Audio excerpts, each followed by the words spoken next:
Due Process, recipient of 6 Mid-Atlantic Emmy Awards.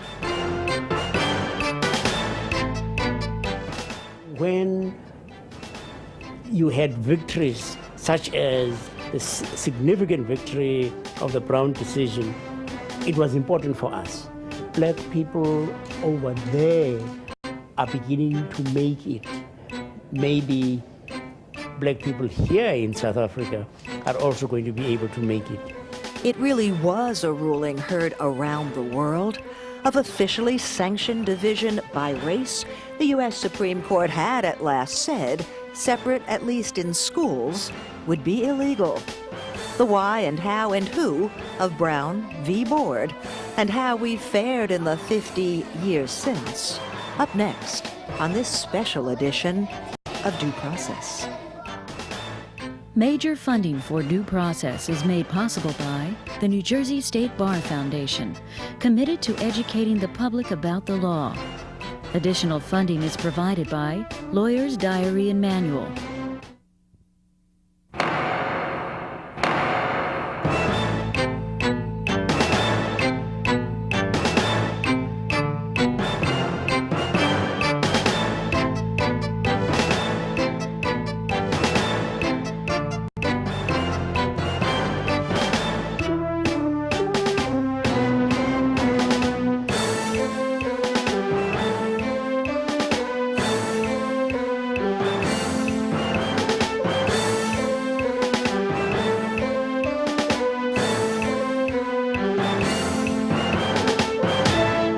We are 50 years beyond Brown versus the Topeka Board of Education. That's the chronological fact.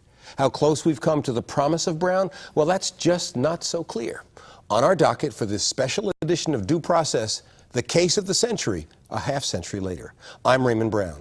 And I'm Sandra King. Has there ever been a court case with such an anniversary? A court decision that's drawn in recent weeks so much celebration across the state and throughout this country. And yet the bombshell that was Brown back in 1954 is the center of controversy still. Did Brown break the color line? With Brown v. Board, did America finally catch up to the equal treatment clause of its own Constitution? And have our schools finally moved beyond separate and unequal? We'll put those questions to Ronald Sullivan, Jr., a public defender turned Yale law professor who's written extensively on Brown, and to David Sierra, who as executive director of the Education Law Center has been at the forefront of the struggle here in New Jersey for equal opportunity in education. And we'll see how varied the thinking is on Brown today, beginning with a sampling of opinions from New Jersey's federal bench. I think it's almost impossible to truly recognize how important that case is. It was a revolutionary decision. It made an enormous difference in people's lives, and it's continuing to make a difference in people's lives. And we haven't really seen the end of it. As you can see, the impact of the decision was far beyond school integration. It led to the opening up of, I think, the nation's conscience. The Brown decision was the most important Supreme Court decision in the history of the nation. It revolutionized our society, and it just couldn't be more important. It was a great day for all Americans.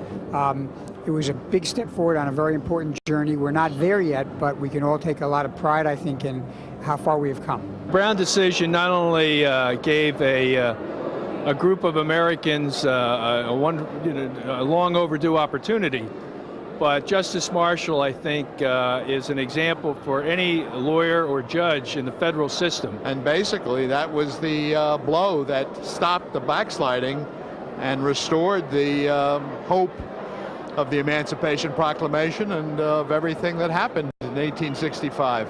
Brown opened up the political process and every other process in this country effectively for everyone. It wasn't for the African American community, but every minority community in this country benefited from the Brown decision. And so the judges were unanimous, not just in their endorsement of Brown, but also in their apparent faith in both the law and the legacy of Brown.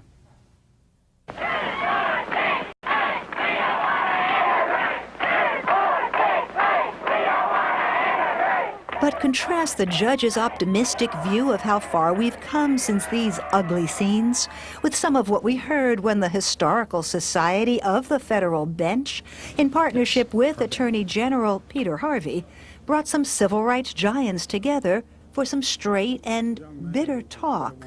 From U.S. District Judge Robert Carter, who as a young lawyer actually argued Brown before the Supreme Court. Brown versus the Board of Education was also painted with a white supremacist brush.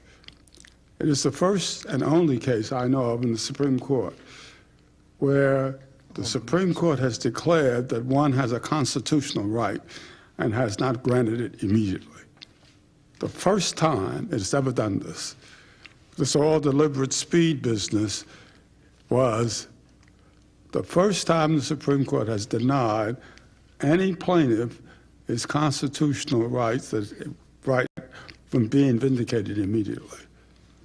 And that was racist. And there was more on the disillusioned side from a local legal and civil rights icon, the elder Ray Brown. Brown versus Topeka isn't worth a damn in New Jersey. Nobody respects it because, as Bob Carter said, and I think he said it many times, without the economic basis, which provides the means for a family to exist and for black men to get employment, when in this state it's 30%, is the core of what has to be done to implement Brown. It was great de jure, but it was only a star in the sky. And more in that vein from Ted Shaw, new head of the NAACP Legal Defense Fund, once headed by Thurgood Marshall. We're being told that the job is either done or it is undoable.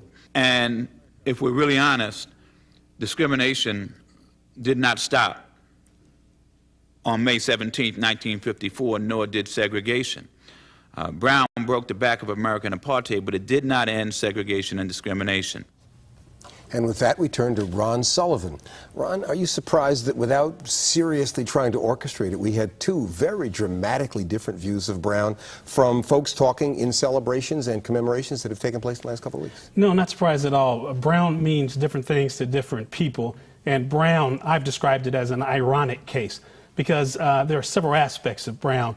On the one hand, clearly, Brown's done good work. It did, at least formally, desegregate the schools. And more important than that, Brown served as a metaphor. It was wider or larger than its original holding, so it helped to desegregate beaches and stores and a host of other public accommodations. So it's done some good work. But on the other hand, if we look at how schools are still segregated today, there was a slight upswing in the 60s and early 70s, but we're about where we were in the 70s in terms of whether schools are integrated. So the pendulum has swung backwards in terms of actually doing what Brown set out to do. And third and final sort of irony about Brown is I've argued vigorously in my writing that Brown, although rightly decided, was decided on the wrong basis because it has some very, very troubling language that I term the vocabulary of black inferiority. The decision is premised on black inferiority. Ron, you objected to Kenneth Clark's model of using the black and white dolls, having the black children react to them.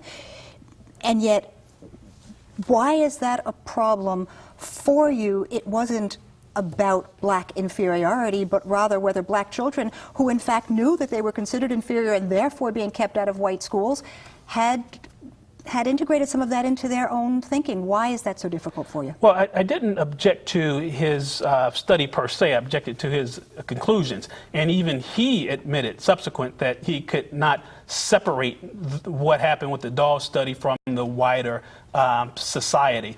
I also objected because his conclusions were against the grain of the predominant research at the time, which tended to suggest that proximity to the dominant culture was more psychically damaging to blacks than separation from the dominant culture.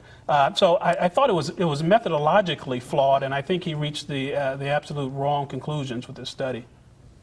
Interesting. The question would be then, in terms of this court, whether or not, if you asked the Warren Court whether they thought that white kids were disadvantaged by that separation, what do you think their response would be based on your analysis? No, absolutely not. And they said it in the opinion. They said that in a separated environment, the black children, or at the time the Negro children, would be harmed. That it was the black children who suffered the psychological damage because of the separation, but not the black children. I think it's harmful to both children, to their notions of what it means to be a citizen. Ron, these are the same questions that we've had the chance to put to some heroes of the movement at all those Brown commemorations.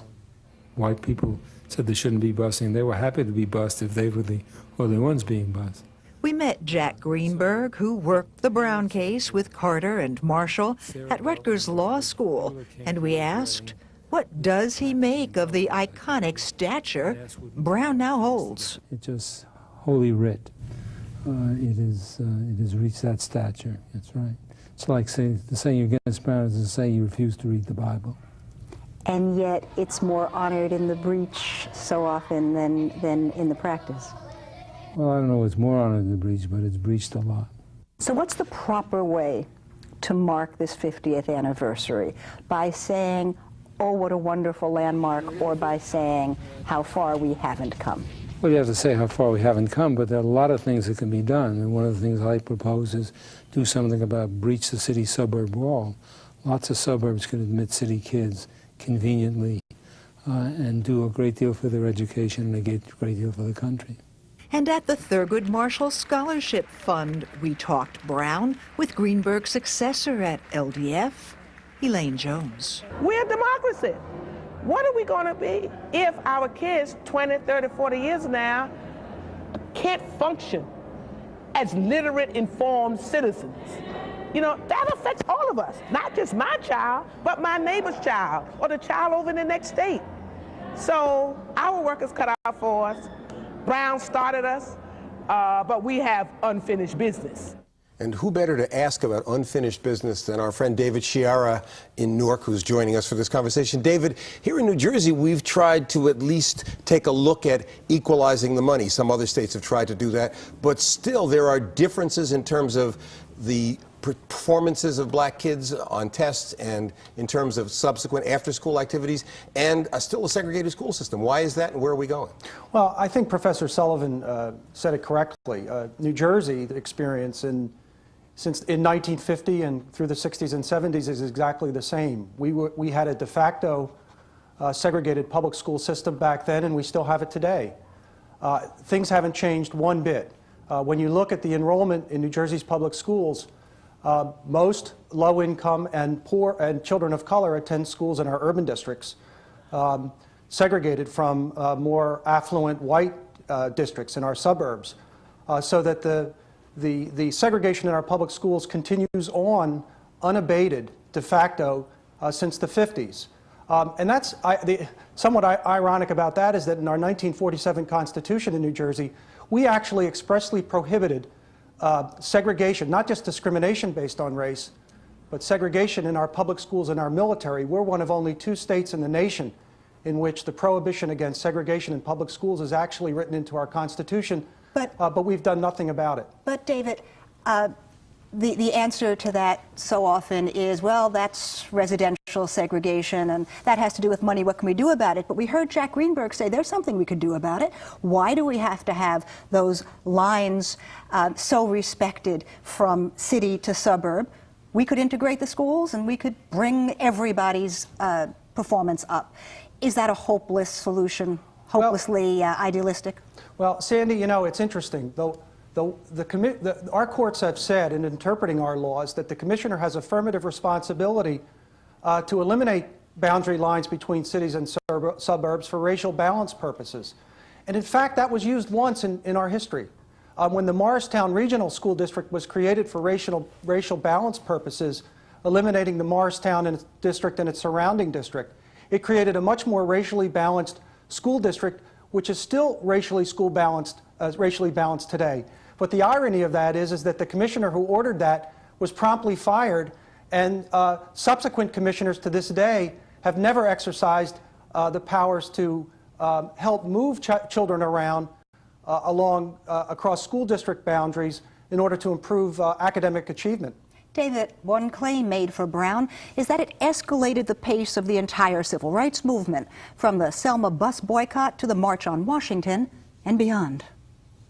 I was going to finish law school, come back to Alabama, take the bar exam, and destroy everything segregated I could find.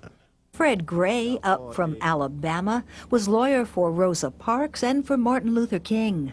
And at the Attorney General's Forum, he remembered not just Southern school desegregation, enforced, however, slowly and half-heartedly after Brown, but the rest of the struggle, too. In effect, the Supreme Court had implicitly overruled Pleasant versus Ferguson, and that there really was the doctrine of separate but equal in all aspects of American life really has ended.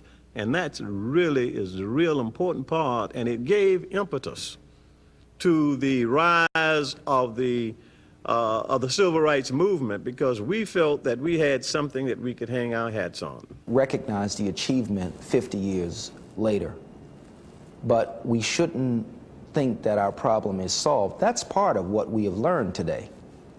Part of what has shaken us up in our nice, orderly little worlds is the reality that there's a lot of work to be done. There's a whole segment of people who are outside of American mainstream and who have not had the opportunity to enjoy the fruit of America.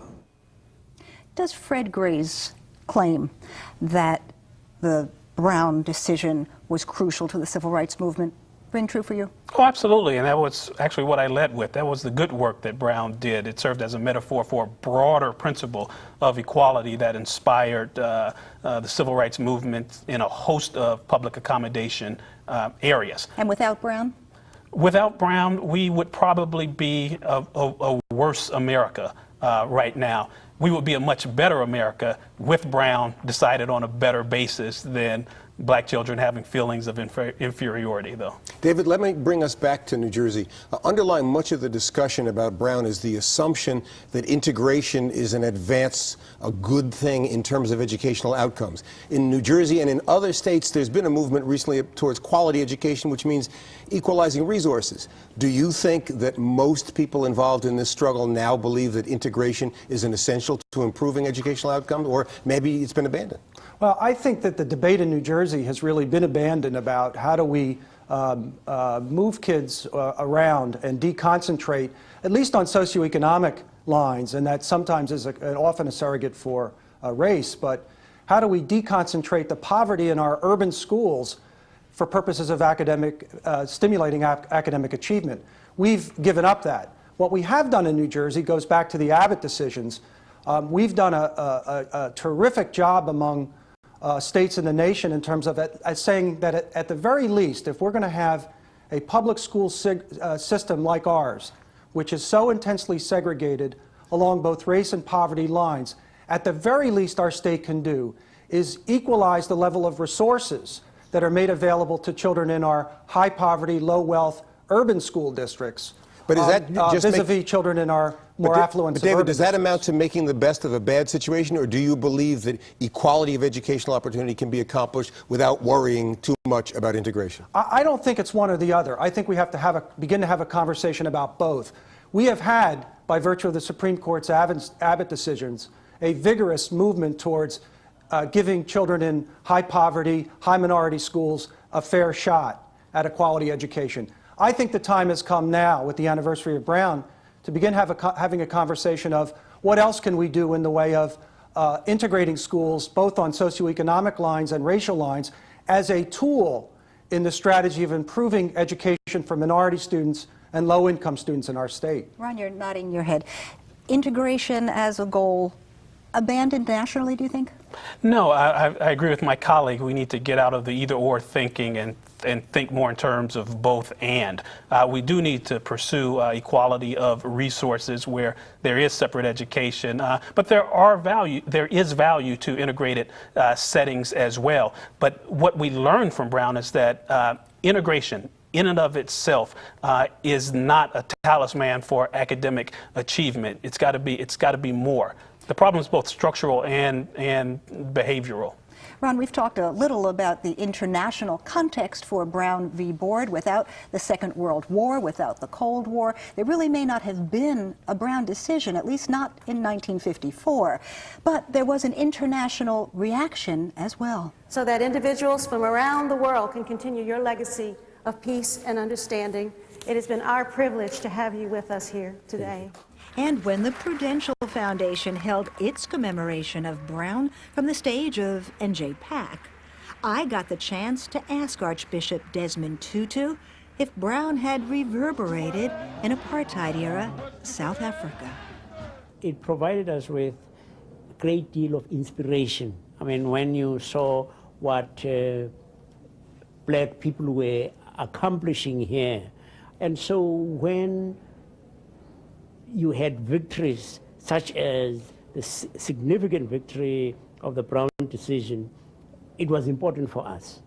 We were at a time when apartheid appeared to be going to prevail, and the victory over there carried over to us as saying, it is not all hopeless. Black people over there are beginning to make it. Maybe black people here in South Africa are also going to be able to make it. Ron, what's always interested me is that the Justice Department's brief on behalf of the plaintiffs, or an amicus brief, was almost all about foreign policy, saying how can we win the Cold War when we openly discriminate at home?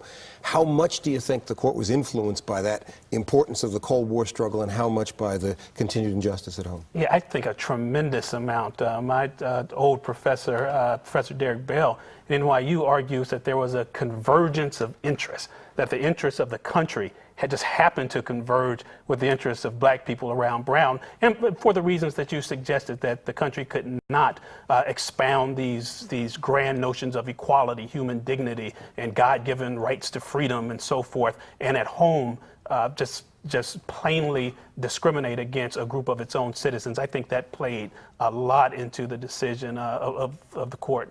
Ron, we heard the New Jersey Attorney General say that for all of the progress made, that there are still significant numbers of people, black people, particularly children, who are outside of the mainstream and, as he put it, don't share in the fruits of America. Are we no longer concerned with how that appears to the rest of the world?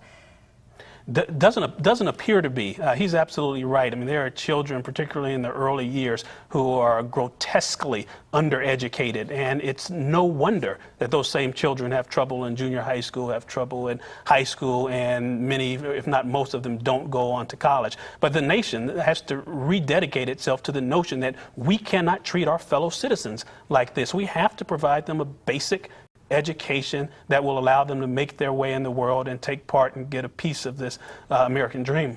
David, one of the ironies of this situation, we've been talking a lot about ironies, is that Plessy versus Ferguson, the case the court overturned, was about transportation. Any notion in the closing seconds about why the court chose education as the area in which to take a stand on the doctrine of racial inequality? Well, I think because it involves children, and I think that at that time, and as it is today, everyone realizes the importance of education for quality of life and for the economic health of our society.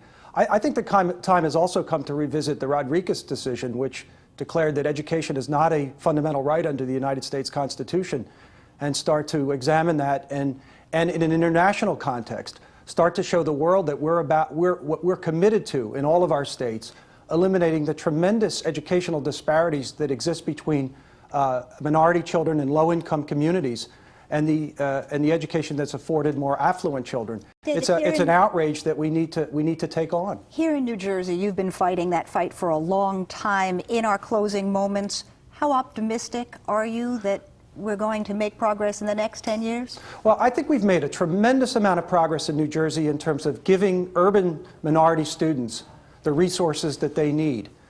We have done tremendous work that's the model for the nation. I think we have to stay on course. There are many who want to undo that. And then I think we have to do what Professor Sullivan was talking about. David, we're going to have to count on on you to help us stay on course because we're running out of time. We could talk about Brown versus Board of Education for hours, but unfortunately that's it for this special edition of Due Process. Still, the debate over Brown and the complex questions of the color line and equal access to real opportunity will go on, as it should in America, in New Jersey, and of course here on Due Process. For Sandy King and our guests and all of us here, I'm Raymond Brown. Thanks for watching.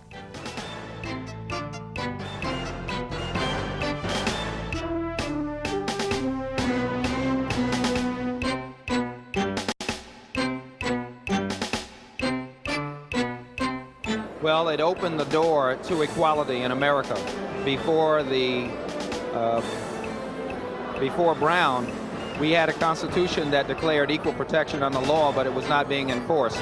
There has never been any case in the history of our republic that changed this country, and in fact our entire legal system and the way lawsuits are decided, more than Brown versus Board of Education. It was long overdue for a Supreme Court that was stuck in the Stone Age. I think it's been a significant success. On the other hand, here we are in New Jersey, which has one of the most de facto segregated school systems in the United States because of housing patterns. We got a long way to go, maybe another couple generations before we're completely integrated, but it's de facto segregation now and not de jure, meaning that, as a matter of fact, some schools are segregated, but not by law. The pace has not been as quick in many areas as people might hope, but the principle is now firmly etched, if you will, on America's conscience. Although Brown has a lot to celebrate, and all of us have a lot to celebrate because of the decision in Brown, we also have to recognize that there's more work to be done even 50 years later.